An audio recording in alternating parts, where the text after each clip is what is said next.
एक जमाना था, किताब में तो आदमी लिख देता था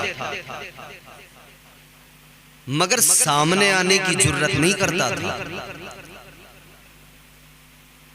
छुपता था, नजरें चुराता था, कोई जान न ले, पहचान न ले, पकड़ा जाऊंगा। यजीद को रहमतुल्लाह अलैह लिख तो दिया करता था मगर बोलने की सामने आके जुर्रत नहीं होती थी।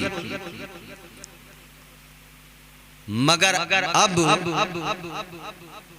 कई यजीद की औलादें यजीद को रहमतुल्लाह अलैह बोल भी रही हैं और उसका दिफा करने के लिए सोशल मीडिया पर भोंक भी रही हैं।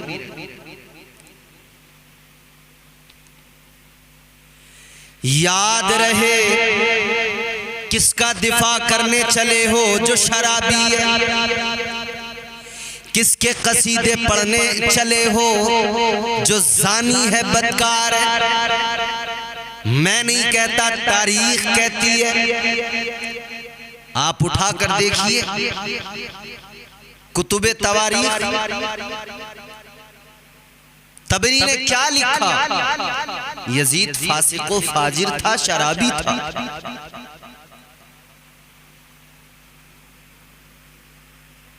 जिसका फिस्को फुजूर आया है, जमाना जानता है, उसको रहमतुल्लाह अलैह। अच्छा, ये जाहिल है, ये ऐसे फितना परवर लोग हैं जिनकी वजह से फिर लोग सामने से जब रिएक्ट करते हैं तो बहुत आगे तक बढ़ जाते हैं। वो फिर हजरत अमीर मुआविया तक पहुंचने लगते हैं। मगर दोनों तरफ के लोगों को ये पैगाम है, याद रहे अच्छे को लाख कोशिश करो बुरा बनाने की, बना नहीं सकते। बुरे को लाख कोशिशें करो अच्छा साबित करने की, कर नहीं सकते। सारी दुनिया जानती है अहले सुन्नत वल जमात का जो मौक़िफ़ है वही दुरुस्त है। मसलके आला हजरत पर चलने वाले जो बयान करते हैं वही हक है। जो मेरे आला हजरत ने अपनी तहकीक पेश की वही दुरुस्त है। यही है दुरुस्त कि यहाँ पर किसी को मौका नहीं मिलता, क्योंकि हजरत अमीर मुआविया रहमतुल्लाह अलैह रदियल्लाहु ताला अन्हु उनकी शान तमाम उलमा अहले सुन्नत ने बयान की। हत्ता के शहजादा मौला अली हजरत सैयदना इमाम हसन रदियल्लाहु ताला अन्हु ने उन्हें खिलाफत सौंप कर उनकी बैत करके दुनिया को मिजाज दे दिया, बता दिया कि अमीर मुआविया दुरुस्त है। और इमाम हुसैन ने करबला में यजीद को गलत साबित कर दिया, तो जिनको इमाम हसन मुजतबा ने दुरुस्त साबित किया वो दुरुस्त हैं, जिनको इमाम हुसैन ने जिसको करबला के मैदान में गलत साबित किया वो गलत है। अब ये जो जाहिल बैठे हैं और जो दोनों तरफ से हमलावर हैं, जान ले हक रास्ता वही है। हक और सच यहाँ है कि जिसको मेरे आला हजरत ने बयान फरमाया है। आ जाओ, वक्त है, इमाम अहले सुन्नत के दामन से जुड़ जाओ। ताजदारे बरेली सरकार आला हजरत के दामन से वाबस्ता हो जाओ। हक पर रहोगे। बहुत ज्यादा जो बहसें हो रही हैं आजकल यूट्यूब पर, फेसबुक पर, कितने मुहक्किक आकर बैठ गए।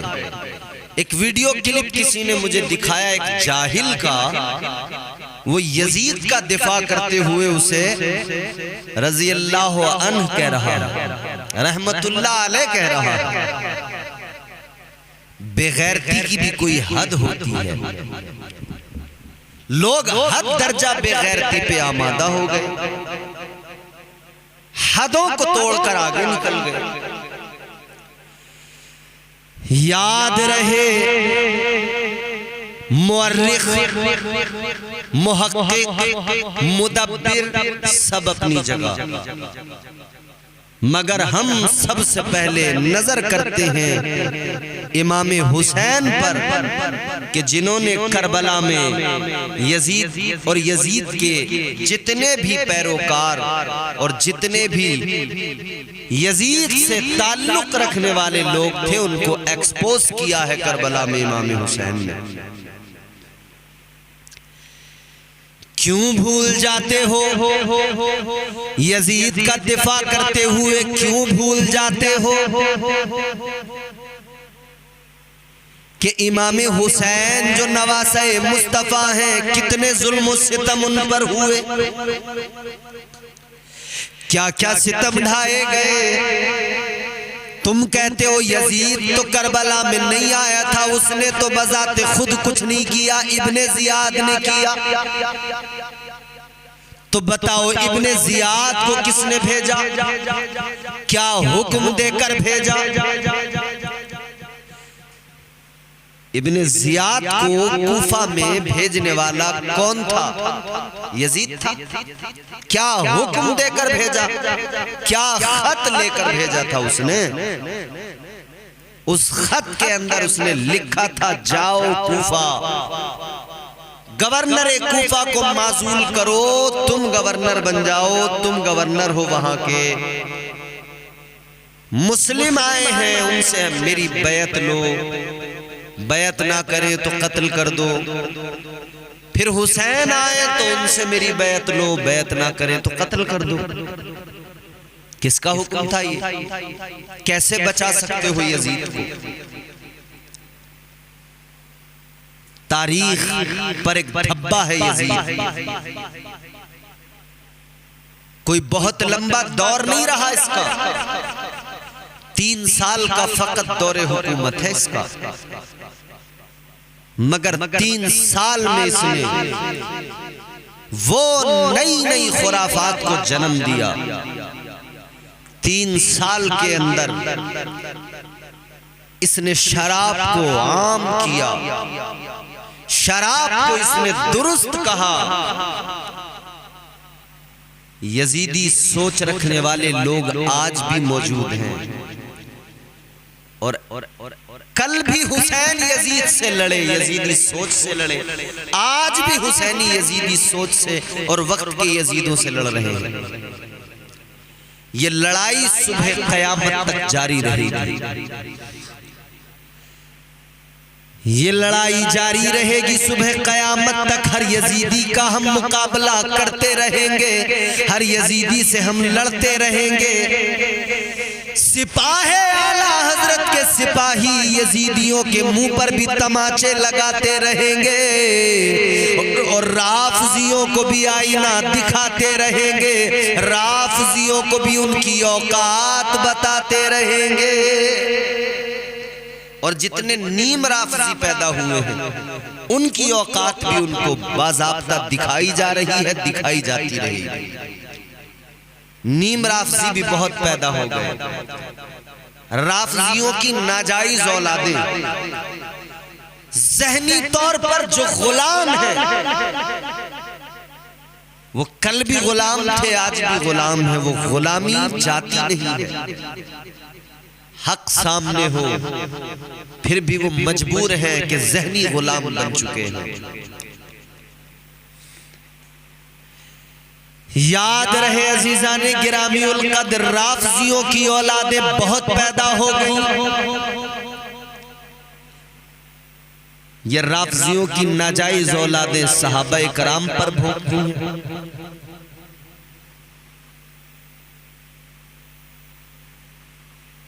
मगर अजीब हाल है, उम्मत में किस दर्जा इंतशार है, खाना जंगी का माहौल है। अल्लाह अपना करम फरमाए, वरना खाना जंगी का जब आगाज हो जाता है और जब ये उरूज को पहुंचती है तो बहुत भयानक बन जाती है। खाना जंगी खूरेजी तक पहुंच जाती है। ये बात 100% दुरुस्त है।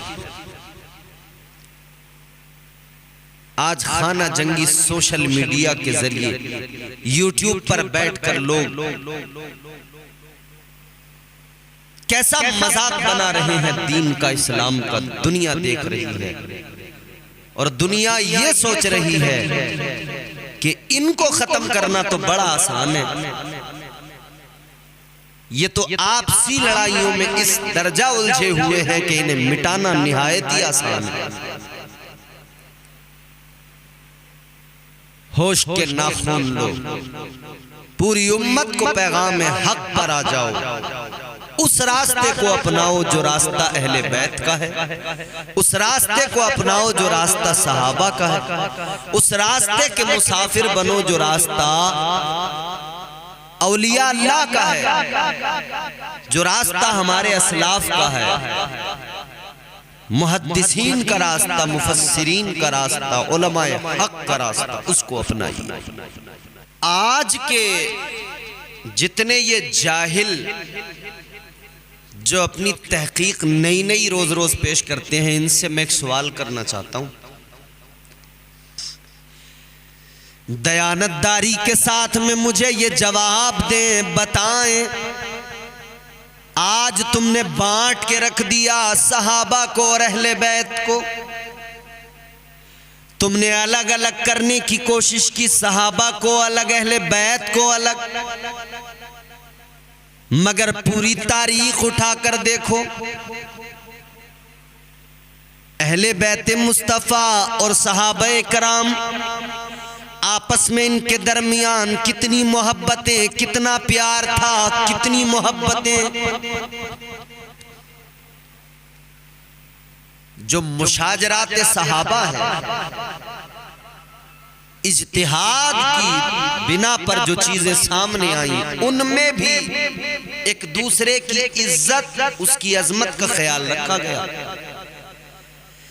हजरत अमीर मुआविया के पास अगर आकर किसी ने मौला अली के बारे में कुछ कहा, जबान खोली, तो उसको फौरन उसकी गिरफ्त फरमाई, फौरन पकड़ फरमाई और फौरन उसको डांटा गया। मौला अली के सामने अगर किसी ने अमीर मुआविया को कुछ कहा तो फौरन उसकी गिरफ्त हुई। जबकि तारीख तो ये भी बताती है कि कुछ मुनाफिकीन ऐसे भी थे जिन्होंने पीठ से पीठ मिलाई थी और तीर चलाए थे।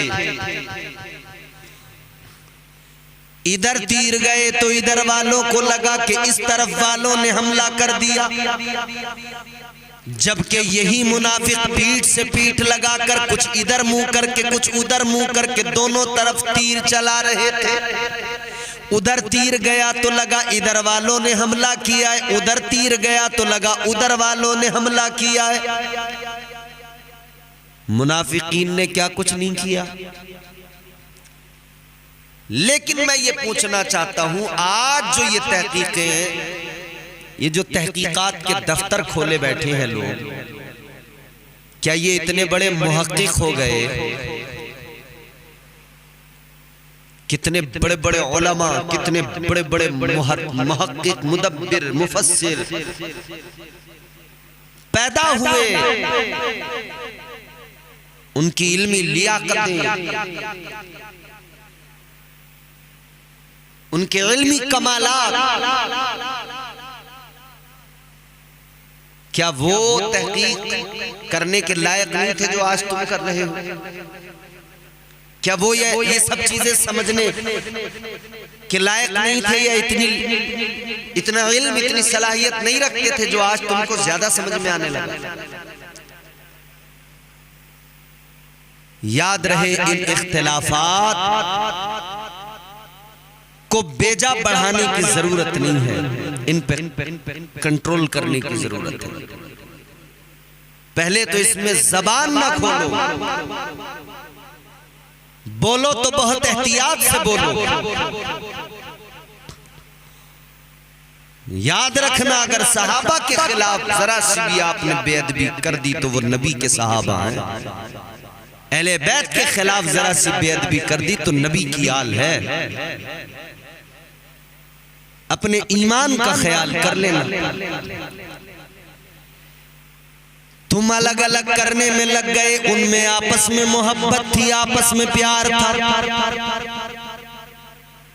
अल्लाह अकबर कबीरा, मौला अली शेरे खुदा, हैदर कर्रार, जनाबे हजरत अबू बकर सिद्दीक रदी अल्लाह ताला अन्हु ने देखा, फरमाने लगे अली मुबारक हो। मौला अली ने फरमाया अबू बकर कैसी मुबारकबाद? कहा मुबारकबाद इसलिए कि आका ने फरमाया है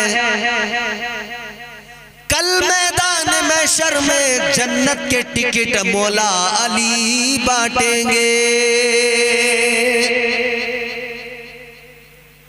मौला अली ने इतना सुना तो मुस्कुराए, फरमाया फिर तो अबू बकर आपको भी मुबारक। हजरत अबू बकर सिद्दीक कहने लगे मुझे कैसी मुबारकबाद? मौला अली ने फरमाया सुनो, आका ने मुझे भी फरमाया है अली याद रखना जन्नत का टिकट उसको ही देना जिसको अबू बकर कह दे। जिसके लिए अबू बकर कह दे उसे तुम जन्नत का टिकट देना। ये आपस की मोहब्बत, आपस का प्यार है, नबी ने मिलाया है और आज के जाहिल जुदा करने की कोशिश में लगे हैं। नबी ने मिलाया है, आजकल के जाहिल जुदा करने की कोशिश में लगे हैं। याद रहे नबी के सहाबा भी लाजवाब, नबी की आल भी लाजवाब। मेरे मुस्तफा जाने रहमत ताजदारे मदीना सल्लल्लाहु ताला अलैहि वसल्लम ने अहले बैत को भी तरबियत खुद दी है और सहाबा को भी तरबियत मुस्तफा ने दी है। ये तरबियत मेरे आका की ही तो है कि जिस तरबियत की बुनियाद पर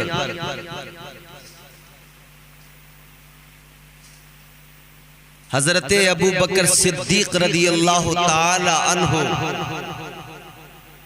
इस दर्जा बुलंदियों पर पहुंचे कि हुजूर ने अपनी हयात में जाहिरी जिंदगी में अपने मुसल्ले पे हजरत अबू बकर को खड़ा कर दिया।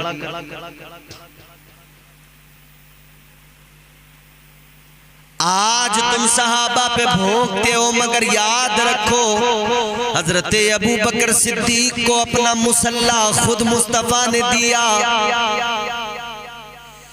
ताजदारे मदीना के मुसल्ले पे आकर अबू बकर को जो इज्जत मिली वो तुमने नहीं दी, मुस्तफा ने अता फरमाई। और जिसे नबी इज्जत अता फरमाए तुम्हारी नस्लें आएंगी, खत्म हो जाएंगी, मगर उस अबू बकर की अजमत को घटा नहीं पाएंगी। जिस उमर को इज्जत मुस्तफा के दरबार से मिली हो, जिस उमर के लिए मेरे आका ने फरमाया हो अगर मेरे बाद नबूवत का सिलसिला बंद न हुआ होता, मुझ पर अगर नबूवत का दरवाजा बंद न हुआ होता तो मेरे बाद में उमर नबी होता। मगर चूंकि सिलसिले नबूवत को बंद कर दिया गया, हुजूर खातिमुन नबीयीन बनकर तशरीफ लाए, तो नबी कोई नहीं आएगा मगर हुजूर ने हजरत उमर की इज्जत का ऐलान दुनिया भर में कर दिया।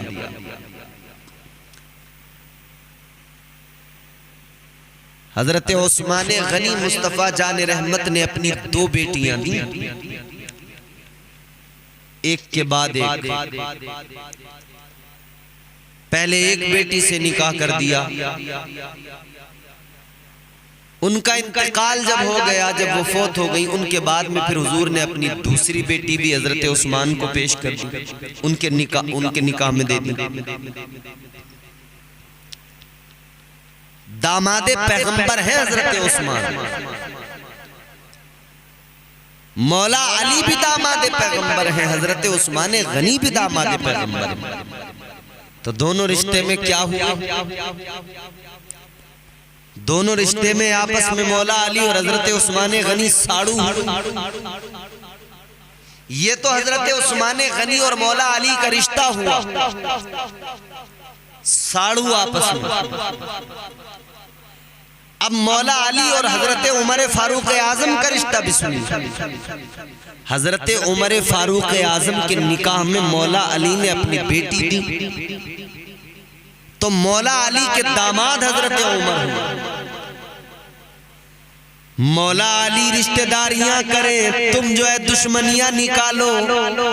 मौला अली उन्हें अपना रिश्तेदार बनाए, तुम उनकी गुस्ताखियां मौला अली का नाम लेकर करो। लानत है तुम पर, होश में आओ। रिश्तों को जरा समझने की कोशिश करो। अपने रिश्तों को कैसे समझते हो? तुम्हें सहाबा और अहले बैत के रिश्ते समझ में नहीं आते? क्या तुम इन रिश्तों की कदर नहीं समझते? ये सहाबा और अहले बैत का रिश्ता है, तो इज्जतें मुस्तफा की बारगाह से मिली। इज्जतों के ताज महबूबे खुदा ने अता फरमाए हैं। याद रहे, जितने खारजी हैं, जितने राफजी हैं, और जितनी खारजियों की नाजायज औलादे हैं और जितनी राफजियों की नाजायज औलादे हैं, सब जान लें और समझ लें। तुम लाख कोशिशें कर लो, सारी कोशिशें तुम्हारी बेकार जाएंगी, क्योंकि सहाबा को और अहले बैत को मुस्तफा ने मिलाया। इन दोनों का रिश्ता मुस्तफा ने बनाया। इन दोनों में रिश्ते मोहब्बत जो पैदा हुआ वो इश्क़ रिसालत की बुनियाद पर है, निस्बत मुस्तफा की बुनियाद पर है। तुम इन्हें जुदा हरगिज नहीं कर सकते। इमाम हुसैन का बचपन था, जा रहे थे रास्ते में, हजरत अबू हुरैरा ने देखा। हजरत अबू हुरैरा ने हजरत इमाम हुसैन को आगोश में भी लिया, प्यार भी किया, उनके कदमों को, तलवों को बैठाकर साफ किया, उस मिट्टी को अपने सर पे लगाया। मौला अली हजरत अबू बकर सिद्दीक साथ जा रहे हैं। इमाम हसन, इमाम हुसैन खेल रहे। हजरत अबू बकर सिद्दीक ने इमाम हुसैन को उठाया, अपने कांधों पे बिठाया।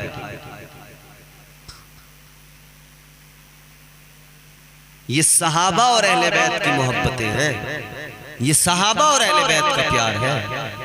तो अपनी जबानों को लगाम दो, हद में रहो, औकात में रहो। एक बात और मैं अर्ज करना चाहता हूं। कुछ लोग ये कहते हैं कि कुरान में जो आयत मुबाहिला है, कि हुजूर जब मुबाहिले के लिए गए तो हुजूर सैयदा फातिमतुज़ ज़हरा को साथ लेकर गए, हजरत मौला अली को साथ लेकर गए, इमाम हसन हुसैन को साथ लेकर गए। कुछ जाहिल कह रहे हैं अगर नबी की और बेटियां थी तो उनको साथ लेकर क्यों नहीं गए, और बेटियों को क्यों नहीं लेकर गए साथ। तो उन जाहिलों को बताना चाहते हैं हम कि सुनो, जब ये मुबाहिला हुआ है उस वक्त सिर्फ और सिर्फ सैयदा फातिमतुज़ ज़हरा हयात थी। तो जो हयात थी उन्हीं को आका लेकर गए, बाकी नबी की शहजादियां उस वक्त तक दुनिया से रुखसत हो चुकी थी। वो होती तो हुजूर शायद उनको भी लेकर जाते, लेकिन हुजूर सिर्फ सैयदा फातिमा को लेकर गए, क्योंकि सैयदा फातिमा ही उस वक्त हयात थी। अल्लाह ताला अक्ल सलीम अता फरमाए, समझने की सलाहियत दे अल्लाह।